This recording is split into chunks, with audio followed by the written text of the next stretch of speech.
Welcome, welcome back to the Master Your Money podcast with me, Marini Jackson, your guide to mastering credit, building wealth, and creating financial freedom.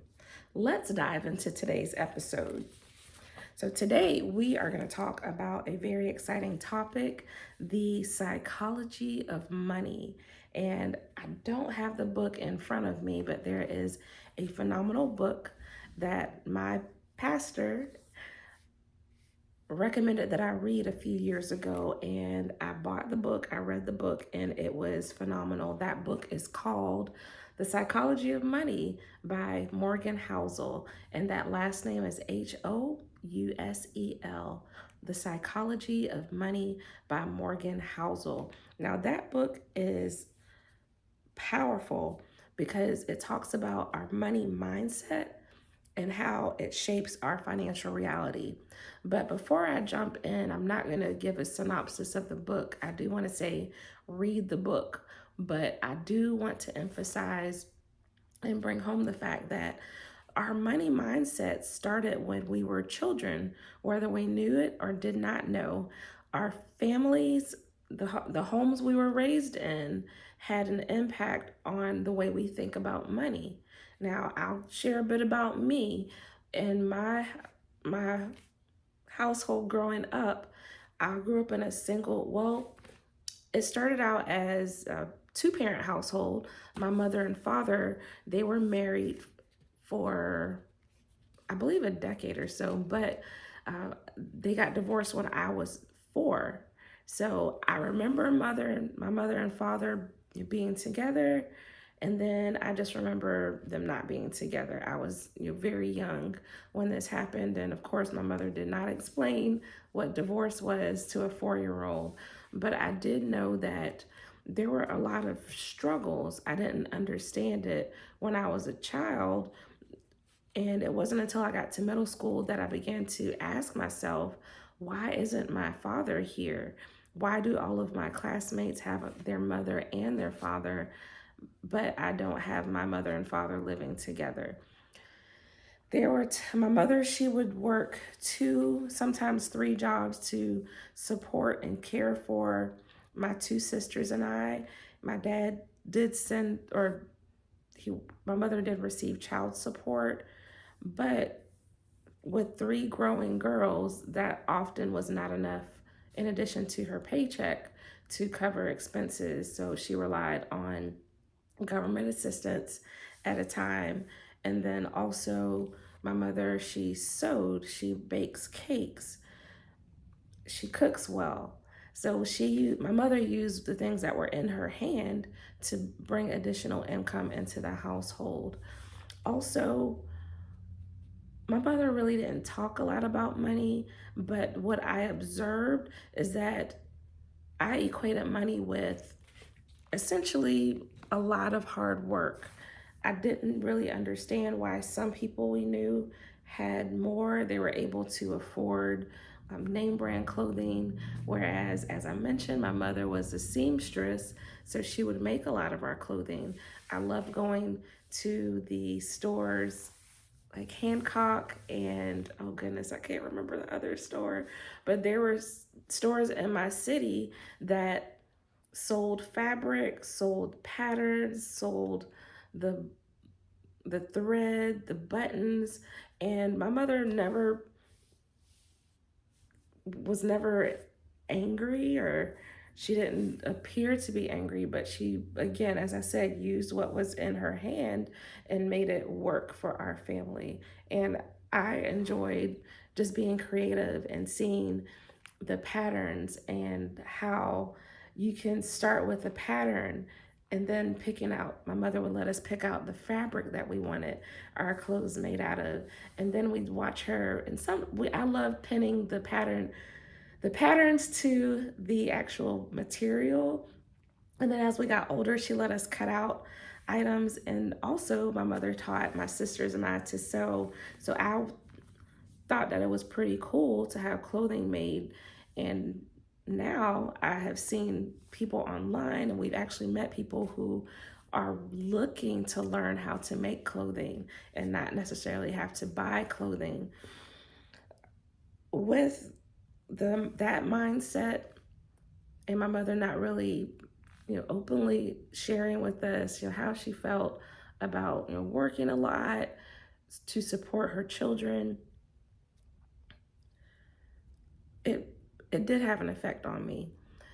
It had an effect on me because, there were after school activities that I wanted to participate in, but due to finances, I was not able to participate in those activities. Once I got a bit older, middle school, high school, I was able to participate in sports with my schools.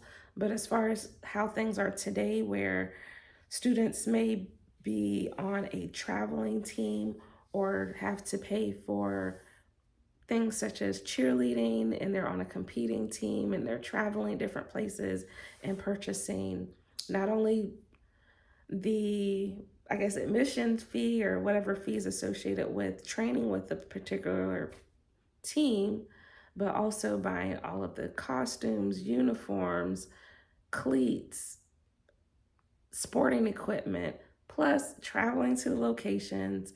And if you're in a tournament, you could potentially be in another city for a few days. So those expenses can really add up. And if you have multiple children, the expenses add up even quicker. But with your mindset, it can definitely shape how you handle money, what you think about money. And even if you grew up in a house where there was an abundance of money, think to yourself how you heard your parents talk to one another about money, about did they mention the word budget? Did they use credit cards? Were they paying things off? These are all very, very important things. And then also, just to go deeper into that, did your family tithe? How did your family feel about giving?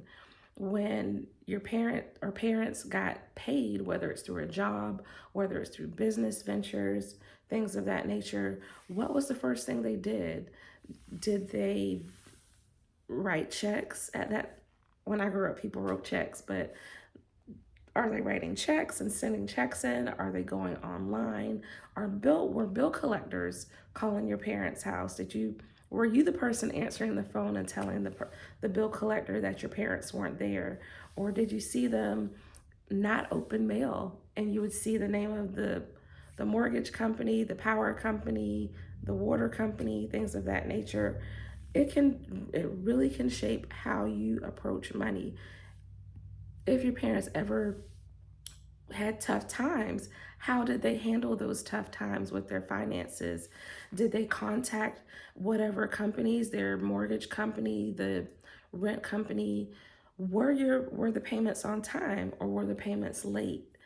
Were you someone who had to move a lot as a child, meaning that your parents may not have had stable finances, or depending on the type of work, it may not have been a consistent income, such as careers in sales, real estate, selling cars, insurance. These are all fields where individuals, they're commission based and not necessarily a regular W-2 9 to 5 job where they're starting at a certain time, ending at a certain time, and they can rely on their paycheck being the same amount every single pay period. And when I mentioned debt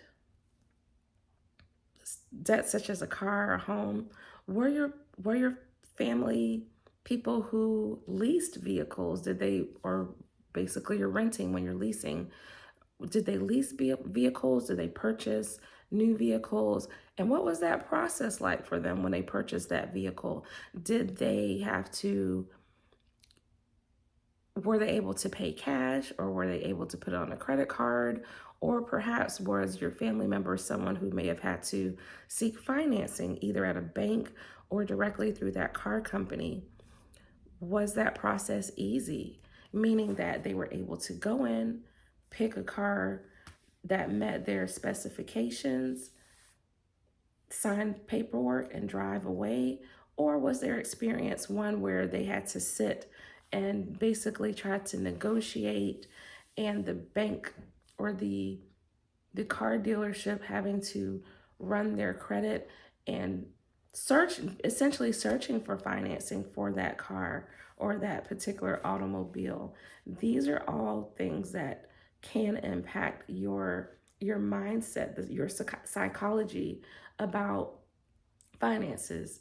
Also, I grew up in a home where my mother, as believers, as Christians, we went to church, and my mother, as soon as I started working in high school, my mother always told us, make sure that you tithe. And she told us that's 10% of your income.